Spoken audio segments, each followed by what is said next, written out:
tafsiri ya hili fungu mara nyingi linakuwa likikosewa sana. Hebu leo tuweze kutafuta ufumbuzi wake. Kitabu cha Mwanzo sura yake ya 6 mstari wa kwanza inaandikwa hivi: ikawa wanadamu walipoanza kuzidi usoni pa nchi, wana wa kike walizaliwa kwao. Wana wa Mungu waliwaona hao binti za wanadamu ya kuwa ni wazuri, wakajitwalia wake wote waliowachagua. Sasa vile watu wanasema hawa ni wana wa Mungu, basi ni malaika. Hawa si malaika, hawa si malaika.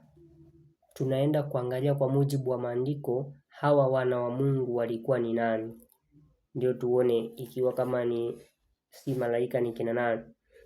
Andiko linasema wana wa Mungu waliwaona hao binti za wanadamu ya kuwa ni wazuri, wakajitolea wake wowote waliowachagua. Zingatia kwamba kuna neno wowote waliowachagua. Lakini mstari wa 3 inasema Bwana akasema, roho yangu haitashindana na mwanadamu milele. Kwa hiyo kumbe kuna jambo ambalo wanadamu walimchukiza Mungu kwa kufanya hivyo, hata akasema roho yangu haitashindana na mwanadamu. Sasa hebu angalia kitu kimoja ili ujue ya kwamba hawa wana wa Mungu walioambiwa hapa ni kina nani.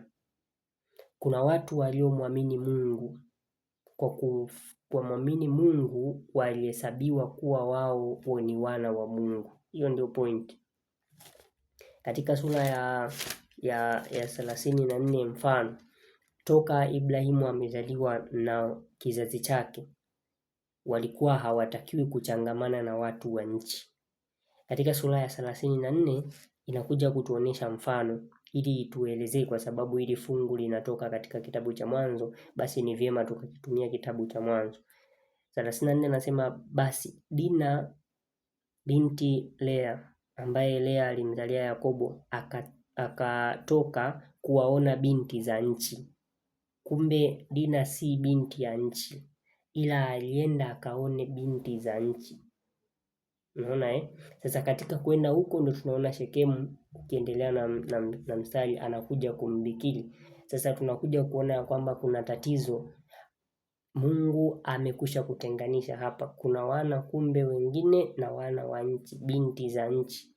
Sasa tayari kuna neno ambalo Mungu alikuwa amekusha kulisema katika kitabu cha Mwanzo sura ya 24.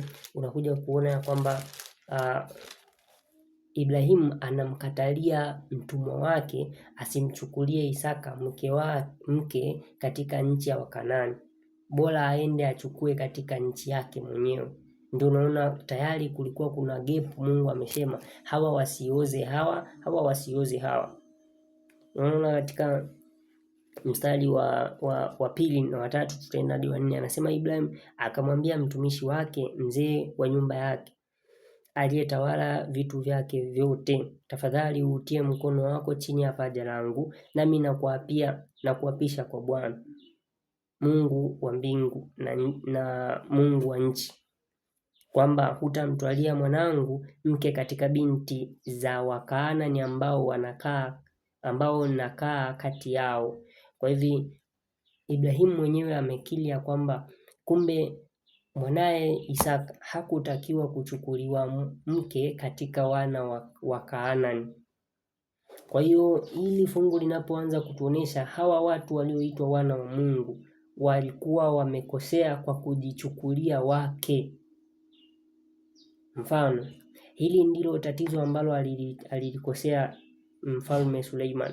Unaona, Mfalme Suleimani alikuwa amekwisha kuandikiwa, maana Mungu alikuwa amekwisha kuwakemea wasiwaoze hawa wasiwaoze hawa.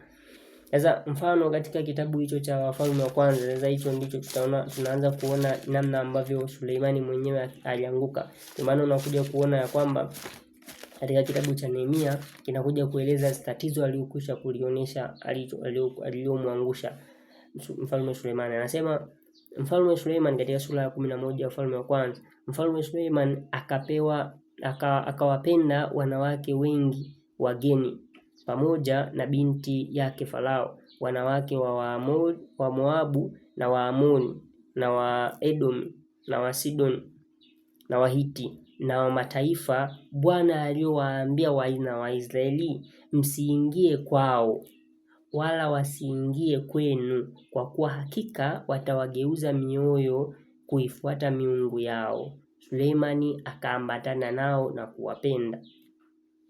Kwa hiyo kumbe tatizo liko hapo, na Mungu amekwisha kuwaambia wasijichagulie wake katika watu ambao watawageuza mioyo.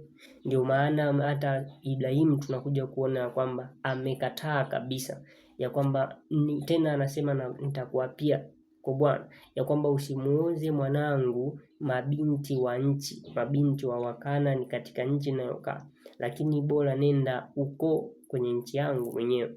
Kwa hivyo wana wa Mungu waliotajwa hapa ni wale waliomkiri Mungu kwa kupitia Ibrahim, ndio anaitwa Mungu wa Ibrahim, Mungu wa Isaka, Mungu wa Yakobo.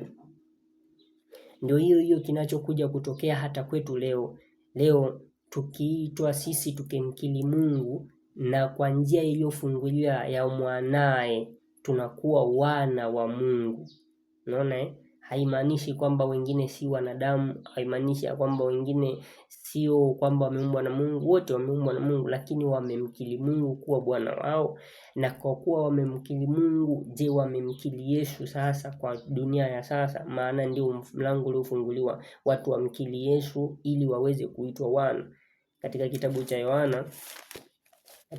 Yohana ndio tunakuja kuona hata leo sisi. Kwa leo tukisema wana wa Mungu wamewapenda wana wa nchi, unaona haturejelei tena malaika, tunarejelea wana wa Mungu wale wamemkiri Yesu. Hawatakiwi kuchukua wale ambao hawajamkiri Yesu kuwa Bwana na Mwokozi wa maisha yao. Katika Yohana 1:12 anasema bali wote waliompokea aliwapa uwezo wa kufanyika watoto wa Mungu. Unaona, ndio wale waliaminio jina lake. Kwa hiyo kumbe wale wanaliamini jina lake Yesu Kristo wamefanyika wana. Katika kitabu cha Wagalatia pia anaongeza hapo, anasema katika sura ya 4 anasema hivi, kwa kuwa ninyi mmekuwa wana sasa, Mungu alimtuma roho wa mwanae mioyoni mwetu aliaye Aba, yaani Baba. Kwa hivyo sisi tumekusha kuwa wana. Unaona Sasa ndio hiyo onyo sasa, kwa kama sisi tumekusha kuwa wana tunaomkiri Mungu, basi ni nini? Anasema hivi katika sasa kitabu cha Wakorintho wa pili. Hapo tunaenda sasa kuona kitu kimoja ambacho kinakuja kutuonesha ya kwamba sio hivyo watu wakifikiri, na watu wasije wakaenda mbali wakadhani eti ni malaika walizini na wanadamu.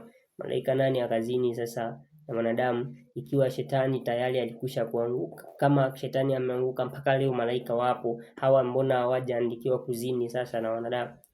Sasa ndio akazini tu, hapo ndio ikawa hivyo. Maana anasema fungu linakuja kueleza ya kwamba ni Mungu tena alirudi kwa wanadamu kuwaambia ya kwamba roho yangu haitashindana na wanadamu kabisa.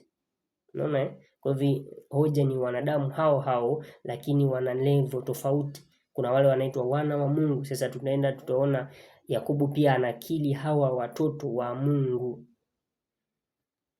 Wakorintho wa pili 6:14 anasema, msifungiwe nila pamoja na wasioamini kwa jinsi isiyo sawasawa, kwa maana pana urafiki gani kati ya haki na uasi? Tena pana ushirika gani kati ya nuru na giza?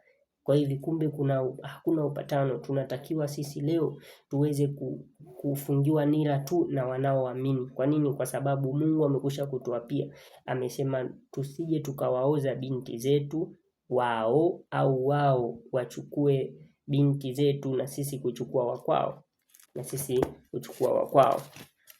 Kwa hiyo hicho ni kitu ambacho kimekwisha kutabiliwa na kimekwisha kusemwa ya kwamba hatutakiwi kufanya hivyo kabisa. Sasa ninataka tuende hapa taratibu uweze kuelewa namna ambavyo mambo yanakuwa. Sasa katika kitabu cha Mwanzo, tukirudi hapo ili tuweze kumalizia, utakuja kuona ya kwamba katika sura ya 35 hapa, katika sura ya 35 anasema, katika kitabu cha Mwanzo sura yake ya 33 tunakuja kuona Yakobo akikutana na Esau kaka yake. Sasa hebu sikiliza hapa ili uone akirejelea ni nani anaokuwa wakirejelewa katika kitabu cha Mwanzo kuwa tena ni wana wa Mungu. Katika mstari wa 4 Mwanzo 33 anasema, Esau akaja mbio kumlaki, akamkumbatia na kumwangukia shingoni, akambusu, nao wakalia. Mstari wa 5 akainua macho yake, akaona wale wanawake na watoto, akauliza, ni nani hawa walio pamoja nawe? Akasema, ni watoto wa Mungu. Unaona, ni watoto Mungu amenipa, mtumwa wako kwa neema yake. Kwa hivyo tukisema hawa ni watoto wa Mungu, hawa si inatenganishwa na swala la imani. Kwa hivyo ni pia huo itakuwa ni wito ili watu waweze kujua ya kwamba wanapaswa kumwamini Mungu leo ili waitwe wana wa Mungu kwa kupitia Yesu Kristo. Kwa hivyo waamini Yesu Kristo, kisha waamini ya kwamba wao wamekwisha kuwa wana kwa imani hiyo. Kwa hivyo hao si malaika, ni watu kabisa.